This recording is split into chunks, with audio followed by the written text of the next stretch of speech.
Not usually known for their athleticism, in the premier basketball league of the world, the NBA, there have only been a few handfuls of Asian players that have been in the league. And this trend persists even as the NBA expanded globally, welcoming many talented international players onto the American stage.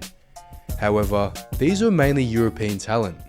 While a few Asian players were drafted, while others going undrafted, many struggled to secure a spot on an NBA roster. Thankfully, some Asian players have not only made the cut, but have also left a significant impact on the league, inspiring a generation of Asian hoopers. And in today's NBA, there are 6 Asian NBA players currently active on rosters. With that said, let's delve into the careers of every single Asian player that has been in the NBA. Welcome to Sportsphere. Let's get into it. And what better way to start off than with unequivocally the best Asian NBA player ever, Yao Ming, and also one of the top big men in NBA history. Yao Ming, the towering 7'6" center from Shanghai, China, experienced an amazing career marked by exceptional skills and international impact.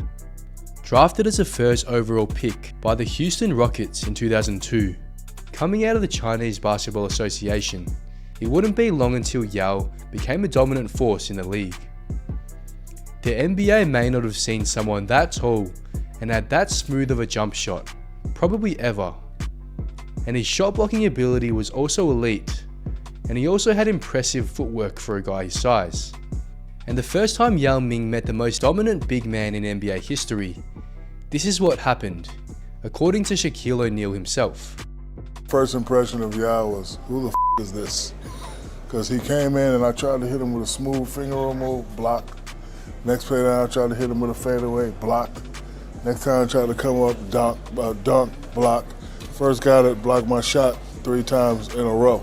Yao was named an NBA All-Star in as early as his rookie season, beginning in the 2002 season, where he averaged 13.5 points, 8.2 rebounds, and 1.8 blocks per game, which saw him make his first All-Star appearance. Yao consistently showcased his talents, and by the 2006-2007 season, he was averaging 25 points and over 9 rebounds per game. That being said, injuries, particularly to his feet and ankles, plagued Yao's career, limiting the number of games he played in multiple seasons, especially in his later years. And despite these setbacks, he was a central figure for the Rockets for many years. In his earlier years, although making it to the playoffs, progressing past the first round was more difficult, where in 2004, 2005 and 2007, Yao and Houston were unable to make it out of the first round. Around those years, Yao had good teammates like Louis Scola and even Tracy McGrady at one point, but things would prove to not work out despite consistent regular season success. However, in the 2009 playoffs, the Rockets would finally make bigger strides. Although McGrady would be dealing with a significant injury, Yao and Houston would beat Portland in the first round, and then be matched up with the LA Lakers in the Western Conference semi-finals. Despite another good playoff campaign by Yao, after Game 3 against the Lakers, Yao would be diagnosed with a sprained ankle, putting him out for the playoffs remainder, only for the Rockets to lose in 7 to Kobe and the Lakers, who later won the NBA championship. And who knows what NBA history would look like if this injury did not happen. And unfortunately, this proved to be Yao's final playoff campaign, where persistent injuries forced him to retire in 2011.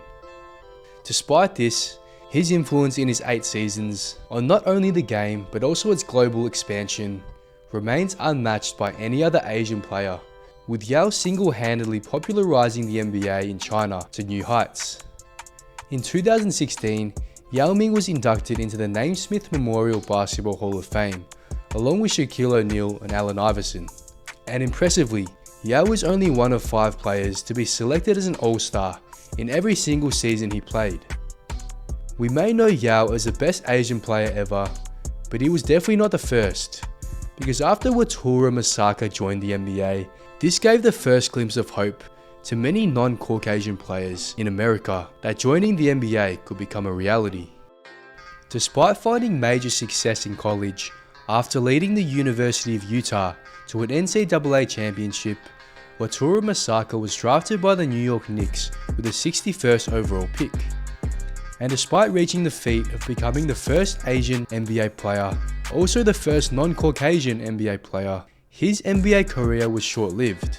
After selected in the 1947 BAA, now NBA draft, the Japanese American played in just 3 games and averaged 2.3 points per game. And the truth is, this was quite a similar path taken by most Asian NBA players, although there were still some that stood out. Similarly to Masaka, the second Asian player to appear in the NBA, Raymond Townsend, did not stand out at all either. Drafted in the first round of the 1978 NBA draft, Townsend, a player of Filipino-American heritage, began his professional basketball journey with the Golden State Warriors, and after contributing for 2 seasons with the Warriors, he concluded his career with the Indiana Pacers. On that note, there have been multiple other Filipino players that have made the NBA, and in the current NBA, there are 2 Filipino players who are currently active, including one of the best Asian guards ever. Jordan Clarkson became the first Filipino-American player since Raymond Townsend to see minutes on the NBA floor, with his mother being of Filipino heritage and his father being African American. Drafted in the second round of the 2014 NBA draft, selected 46th overall by the Wizards, he was traded to the Lakers on draft day, and he became a double-digit scorer in every single season since his rookie season, where he also made the All-Rookie team. And after 3 years with the Lakers, he would see himself in the Cleveland Cavaliers, then Utah Jazz 3 seasons later. And now in the Jazz, his elite scoring has turned him into one of the main players on the team, striving on a bench scoring role, also seeing him win the 6th Man of the Year award in 2021. On top of that, he's also reached the milestone of scoring more than 10,000 points, a rare feat for an Asian player. And he also recently ended a 15-year drought of triple-doubles for Jazz players. And another currently active Filipino-American player is Jalen Green. Just like Yao, Jalen Green was also drafted by the Houston Rockets, where he was selected 2nd overall in the 2021 NBA draft, becoming the 2nd highest drafted Asian player in history, and the highest for an Asian American. As one of the rising stars for the Rockets, Green averaged nearly 20 points in his first 2.5 seasons, despite not shooting very efficiently. But still, Jalen Green is a young player and still has sky-high potential, as long as he fixes up some shot selection issues and polishes other areas of his game. And it'll be interesting to see in a couple years where Jalen Green's NBA career will be.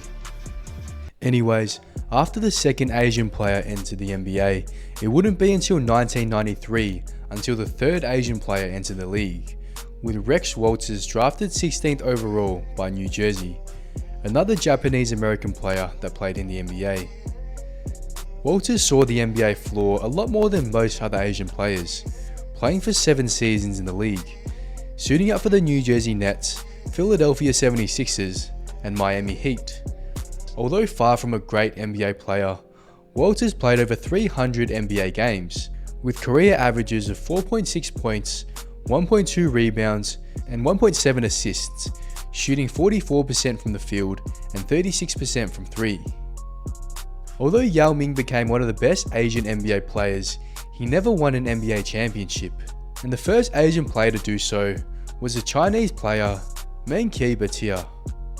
Thanks to Tim Duncan and the Spurs, Batia rode the bench en route to a ring, playing extremely limited bench minutes for the Spurs. And aside from San Antonio, he also played for the Denver Nuggets and Toronto Raptors, where he participated in only 3 NBA seasons and played under 50 games in total. A short NBA career, but was nothing unusual for a player of Asian descent. As for Wang Jiji, becoming the first Chinese player to get drafted in the NBA, the stretch big man was selected in the 2nd round by the Dallas Mavericks. After 5 years in the NBA, Wang shot solid in his career from deep, shooting 38.5% from 3, and saw stints on the LA Clippers and Miami Heat in the following seasons, on limited minutes. That being said, he also proved to not have longevity in the premier basketball league of the world.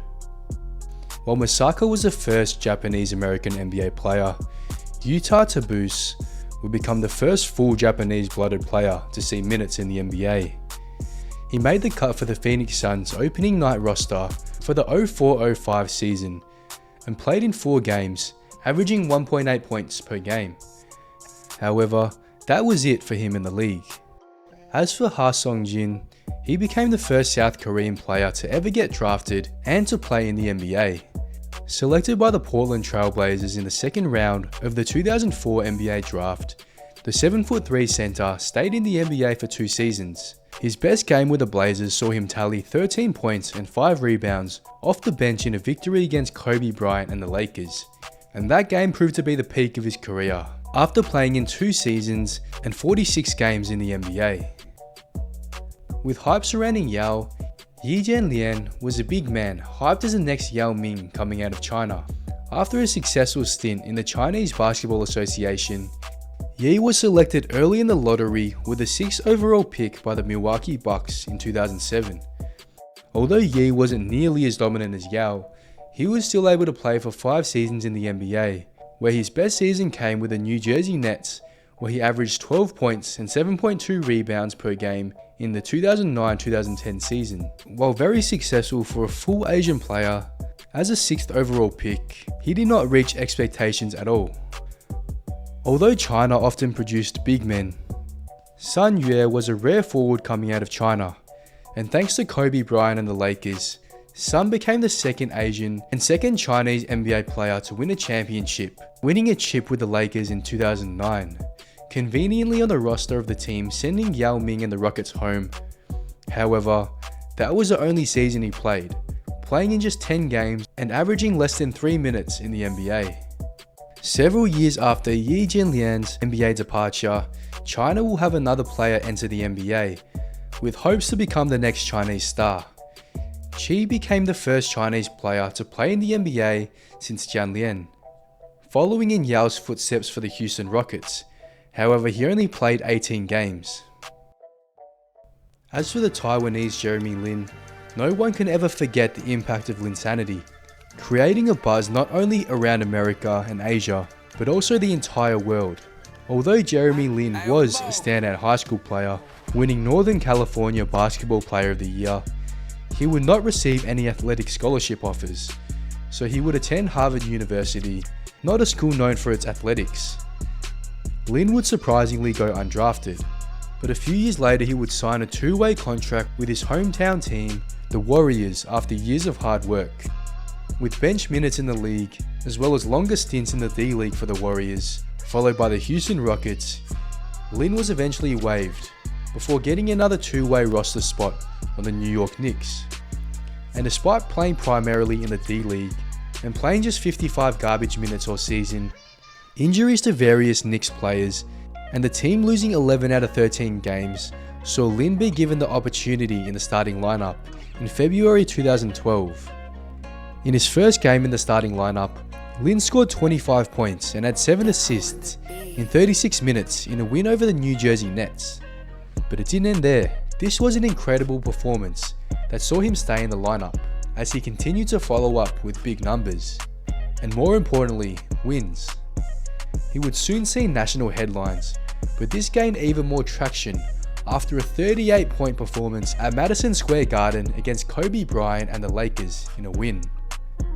And this run continued, and soon you couldn't do anything without hearing about Linsanity, especially after a game-winning buzzer beater in Toronto, after another monster performance, which extended the Knicks' win streak to 6 games. Lin for the win! Got it! That's right! Linsanity! Ever since his first game in the starting lineup, Lin would lead his team to 7 straight wins by the All-Star break in 2012. In 12 starts, Lin averaged almost 23 points and almost 9 assists, and not to mention a 9-3 record for the Knicks, before even competing in the Rising Star Challenge during All-Star Weekend. After the break, Carmelo Anthony would soon return to the lineup, seeing less minutes and impact for Lin, despite still putting up some decent numbers. And after a torn meniscus was announced in late March, Lin underwent surgery, putting him out for an extended period. and the following offseason, Lin would become a free agent, seeing the Houston Rockets offer him a $25 million contract over 3 years, which the Knicks did not match. Regardless, the early 2012 stint with the Knicks had never been seen before, and it didn't even have much to do with him being Asian. The NBA had never seen a player go from a bench warmer in and out of the D-League to leading his team in points and assists during such a stretch, turning a losing team to a winning team overnight. Jeremy Lin epitomizes making the most of the opportunity presented to you on probably the largest scale ever, inspiring a generation of Asian and non-Asian hoopers across the planet. After his meniscus surgery and recovery, he would soon return to Houston, having a decent impact, averaging over 13 points and 6 assists for the season. However, was never able to mirror the peak of Linsanity. Regardless, after 2 full seasons in Houston, he would have a season with the Lakers, then Hornets, continually averaging double digits in points for multiple straight seasons, and even finding some playoff impact as a primarily backup point guard.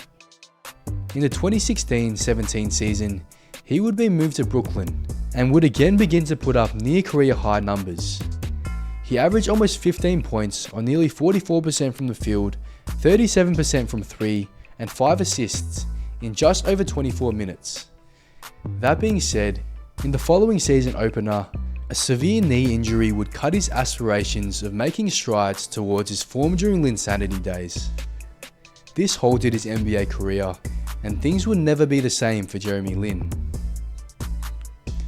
Despite this, years later as a Raptor, he would eventually become the 3rd NBA player of Asian descent to win an NBA championship, where he was a bench warmer on the Kawhi Leonard-led team.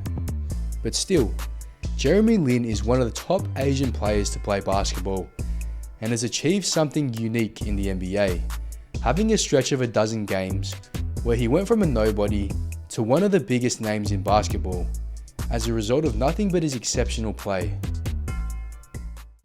As for current NBA player Rui Hachimura, he's a half Japanese player, and only one of few Asian players selected in the draft lottery, where he was selected 9th overall by the Washington Wizards in the 2019 NBA draft.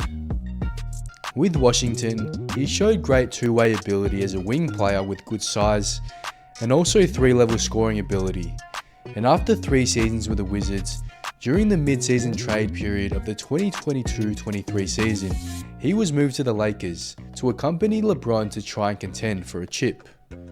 Although in his career so far, he's only been a secondary role player, playing limited minutes, he's had career averages of over 12 points and nearly 5 rebounds per game, on decent shooting splits. And although not a star yet, Rui stands out among Asian NBA players and still has potential to become an all-star someday. Another current Japanese player, Yuta Watanabe, is a full Japanese player, becoming the 2nd full-blooded Japanese in the league, following the steps of Tabuse. However, it's safe to say that Watanabe has had a much more successful career than Tabuse so far. The now 29-year-old went undrafted back in 2018, after 4 years in college, but soon earned a 2-way contract before spending some time in the G League and seeing some bench minutes in the NBA. Last season with the Brooklyn Nets was his standout year, with a career high of 16 minutes per game, scoring almost 6 points, 2.4 rebounds, and almost 1 assist on 49% from the field and over 44% from 3, becoming a great role player for Kevin Durant. He's now had 6 NBA seasons and played over 200 games in the NBA, and Utah has now become quite an effective role player, although there's plenty of room to progress.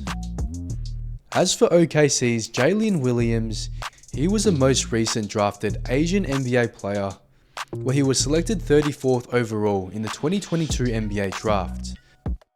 Despite currently playing a minor role on the young OKC team, he showed very good potential as a versatile big man who can also shoot, and has fit into the culture of the OKC team quite well so far. And it'll be interesting to see if Jalen Williams can find some playoff success with the young OKC team in the coming years.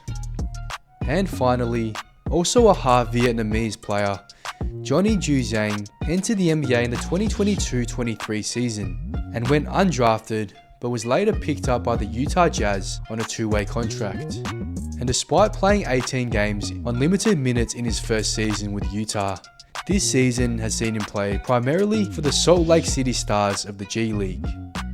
He's still a young player, also just 22 years old, so only time will tell how Johnny's career will play out in the NBA.